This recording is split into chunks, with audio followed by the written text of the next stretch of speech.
I hasten to add, in the modern area, not the historic area, are his work. A great connoisseur of fine motor cars. Behind me, Winston Goodfellow, all the way from Arizona, celebrated writer and motoring historian with a particular bent for Italian cars. Hideo Kodama, here behind me on the end, all the way from Japan, a well-known graphic artist and designer. Harm Lagai, many of you will know, responsible for design at Porsche for many, many years, and prior to that, also at Zucchetti, who is the managing director of Villa d'Este Hotels.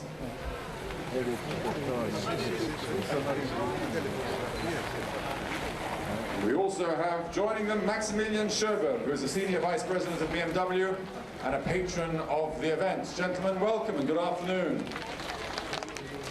Dare I say, the colour of the car matches the mosaic perfectly. I'm sure that wasn't coincidental. Ulrich, lovely to see you. Welcome. Great to see you. Great cars. How does it feel? Your first Concorso di Eleganza as president of the event.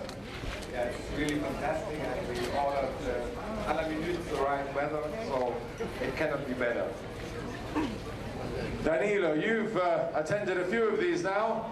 I won't. You're too young for me to call you an old hand, but familiar scenery. What do you think of this year's event?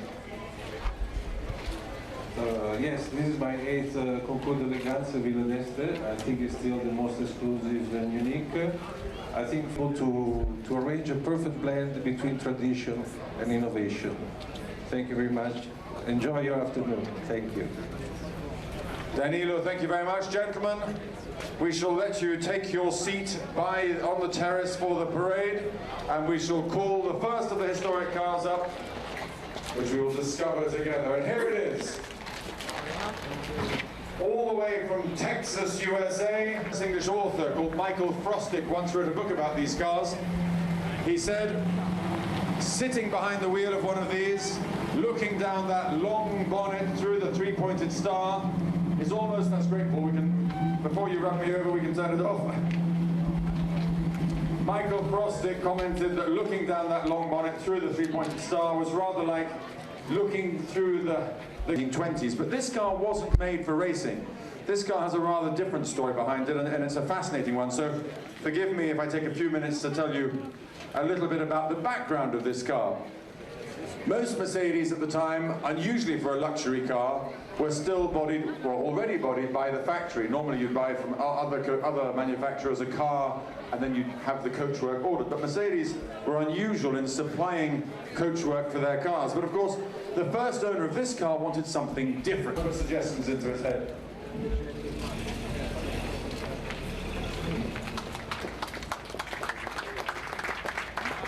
Now, if an English lord chose a Bentley, what do you think? Super fast. Luc Loray's at the wheel, a respected Belgian collector who with more cars than he can remember, but Mrs. Loray's is here, so I won't ask how many. This is a very, very special Superfast amongst the only 36 that were made originally. The Superfast represents the end of time. Now, sadly, the aesthetic promise did not translate into track success, because Ferrari at the same time, or shortly afterwards, came out with another car that you might have heard of, the 250 GTO. But this particular car, which was owned by a man called John Ogier, who was the head of the Essex Racing Stable. He actually bought two Aston Martin Zagatos, known these days by their registrations, one VEV and two VEV, and they were raced successfully by none other, amongst others, than the great Scottish driver Jim Clark, who was one of the best known drivers of this car. And I'm going to take advantage, as we have him here.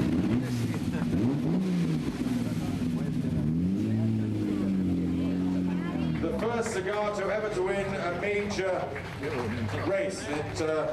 I believe it won the British Grand Prix support race in 1961, pipping an E-Type to the lead on the very, very last lap. Jean-Pierre Slavic, Patricia Guimener with the Aston Martin DB4 SS. Good afternoon. Now, if you went racing, you bought the Zagato. But Dieter Meyer, I believe. Dieter, am I right in thinking that this was one of your favourites in the judging today? Absolutely, it was, and I had an enormous amount of very dangerous fun because this car was way too fast for me as an unexperienced driver, but as you see, I just survived. Now, if you'll excuse the bad language, if I was to say to you, you're only supposed to blow the bloody doors off, which film would you think of? Does anybody know? Thank you, The Italian Job. Now, Pretty car. Pretty car, exactly. Somebody knows the script better than I do. This car, David, thank you very much. You can knock her off, I believe, as Michael said in the film. Lazarati. Dominic Fischlin is giving Nicholas Dieteren the award, the participants' medal. Operations as both builders and distributors of some great mates.